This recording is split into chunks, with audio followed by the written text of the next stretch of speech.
Hello everybody, it's Lazel here with another Magic the Gathering EDH video. Today we are talking about Gwenna, Eyes of Gaea. She is a legendary creature, Elf Druid Scout, a 2/3 for 3 mana, and her activated ability says add 2 mana in any combination of colors, spend this mana only to cast creature spells or activate abilities of a creature or creature card. Her triggered ability is, whenever you cast a creature spell with power 5 or greater, put a 1/1 counter on Gwenna, Eyes of Gaea and untap it. So the whole idea of the deck is really simple. We are playing mono green Stompy. We will use Gwenna as a value engine to just generate a lot of mana, constantly untap her, and with some cost reductions and a lot of ramp, just put out a lot of high power creatures which we will then overrun our opponents with. For example, Defiler of Vigor, a 5 mana 6/6 trample, and he also gives us a Phyrexian discount for all of our green permanent spells. In addition to that, we also get a +1/+1 counter on each creature we control when we cast a green permanent spell. Silverback Elder, another 5 mana value engine that has the stat line of 5/7, and whenever we cast a creature spell we choose one, destroy target artifact or enchantment. Or we look at the top 5 cards of our library, we may put a land card from among them onto the battlefield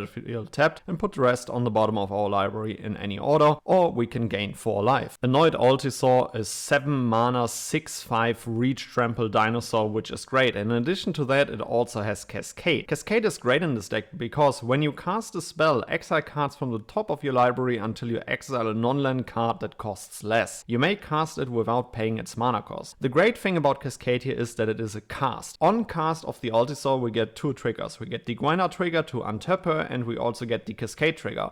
We will stack it like Gwenna will untap first so we can float her mana ability again, and then when we cast the hit from the Annoyed Altisaur we will untap her again. Another powerhouse in this one is Apex Altisaur, 9 mana 10/10, and when Apex Altisaur enters the battlefield it fights up to 1 target creature we don't control. It also has the enrage mechanic, so whenever Apex Altisaur is dealt damage it fights up to 1 target creature we don't control. Remember that this is a May ability, so you can also target 0. Of course, when we are talking about high power creatures, some Eldrazi's have to be in this deck. Artisan of Kozilek, 9 mana 10/9. When you cast a spell, you may return target creature card from your graveyard to the battlefield, and it also has Annihilator too. Due to the massive amount of ramp that we are about to do, Avenger of Zendikar is great in this one. 7 mana 5/5. When Avenger of Zendikar enters the battlefield, create a 0/1 green plant creature token for each land we control, and it also has the landfall mechanic. Whenever a land enters the battlefield under your control, you may put a 1/1 counter on each plant creature you control. With Gwenna on the battlefield it can happen that you will be casting a lot of creature spells in one turn, so you may run out of gas. Don't worry, we got enough Carddraw in this deck. We play Tribute to the World Tree, 3 mana enchantment that says whenever a creature enters the battlefield under your control, draw a card if its power is 3 or greater, otherwise put 2 +1/+1 counters on it. We got the Great Henge, great support in this deck, 9 mana, this spell costs X less to cast, where X is the greatest power among creatures you control. Tap, add 2 green, you gain 2 life. Whenever a non-token creature enters the battlefield under your control, put a 1/1 counter on it and draw a card. Beast Whisperer, 4 mana 2/3, whenever you cast a creature spell, draw a card. Garruk's Uprising is a total banger in this one, 3 mana enchantment. When Garruk's Uprising enters the battlefield, if you control a creature with power 4 or greater, draw a card. Creatures you control have trample. Whenever a creature with power 4 or greater enters the battlefield under your control, draw a card.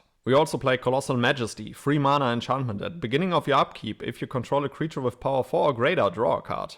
And last but not least, Elemental Bond, 3 mana enchantment. Whenever a creature with power 3 or greater enters the battlefield under your control, draw a card. Even though Gwenna creates a lot of creature mana for us, we will need some additional support, so here are some ramp spells that we are about to play. Invasion of Zendikar, 4 mana battle with 3 defense counters. When Invasion of Zendikar enters the battlefield, search your library for up to 2 basic land cards, put them onto the battlefield tapped. Search for Tomorrow, suspend it in your turn 1, and on turn 3 you got search your library for a basic land card, put it onto the battlefield, then shuffle. Remember, it's not tapped. We got a lot of +1/+1 counter synergy in this deck, so Kodama of the West Tree is great. Legendary creature Spirit, 3 mana 3/3, reach. Modified creatures you control have trample. Whenever a modified creature you control deals combat damage to a player, search your library for a basic land card, put it onto the battlefield tapped. Skyshot Crane, 4 mana sorcery. Search your library for up to 2 forest cards, put them onto the battlefield, then shuffle your library. Of course, Cultivate, 3 mana sorcery. Search your library for up to 2 basic land cards. Reveal those cards, put one onto the battlefield tapped and the other one into your hand. Nature's Law, also a great one. Search your library for a forest card, put that card onto the battlefield. Aside from all the ramping, we can also use some discount abilities from Gorklord, Terror of Kal Zisma.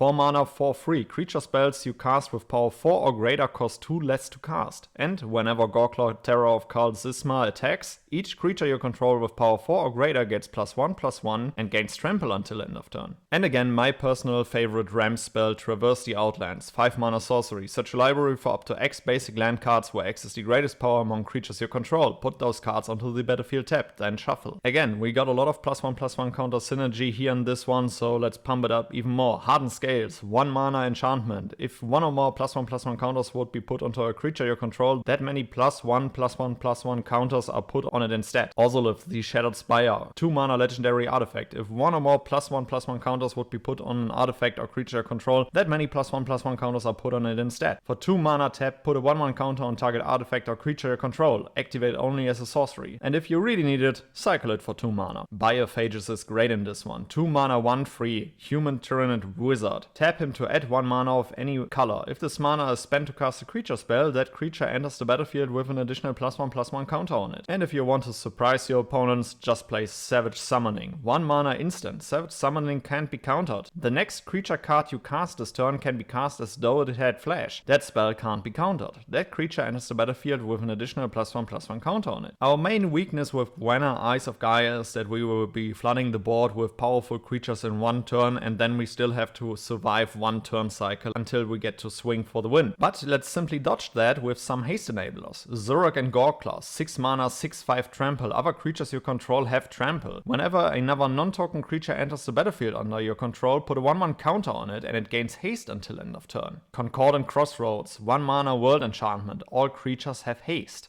Runadi Behemoth Caller, also a really cool one in this one. 3 mana, 1/3. Whenever you cast a creature spell with mana value of 5 or greater, that creature enters the battlefield with X additional +1/+1 counters on it, where X is its mana value -4. Creatures you control with 3 or more +1/+1 counters on them have haste. And you can also tap her to add 1 green mana. Zurok the Huncaller, 4 mana, 5/4. Formidable ability. At the beginning of combat on your turn, if creatures you control have total power 8 or greater, target creature you control gains haste until end of turn. Or replay the classics of Lightning Greaves or also Swiftfoot Boots. You want to win more? You get it. Old Gnarbone, 7 mana, 7/7 flying. Whenever a creature you control deals combat damage to a player, create that many treasure tokens. Galtar, Primal Hunger, 12 mana, 12/12 trample. This spell costs X less to cast, where X is the total power of creatures you control. Ancient Bronze Dragon, 7 mana, 7/7 flying. Whenever Ancient Bronze Dragon deals combat damage to a player, roll a d20. When you do, put X +1/+1 counters on each up to 2 target creatures where X is the result. Apex Devastator, 10 mana, 10/10. You cascade 4 times before this one resolves. Cradle of Behemoth, 8 mana, 5/5 haste. When Cradle of Behemoth enters the battlefield, creatures you control gain trample and get +X/+X until end of turn, where X is the number of creatures you control. And for the final overrun effect, Nissa, Ascended Animist. 7 mana and 2 of those are Phyrexian mana,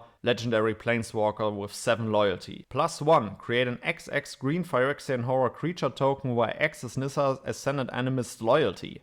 -1, destroy target artifact or enchantment. Or for the complete overrun, -7. Until end of turn, creatures you control get +1/+1 for each forest you control and gain trample. Alright guys, these were some ideas of how I would play Gwenna, Eyes of Gaea as a mono-green stompy commander. If you have any cards that you would like to add, let us know down in the comments below and let me know which creature I should feature next. See you in the next one. Goodbye guys.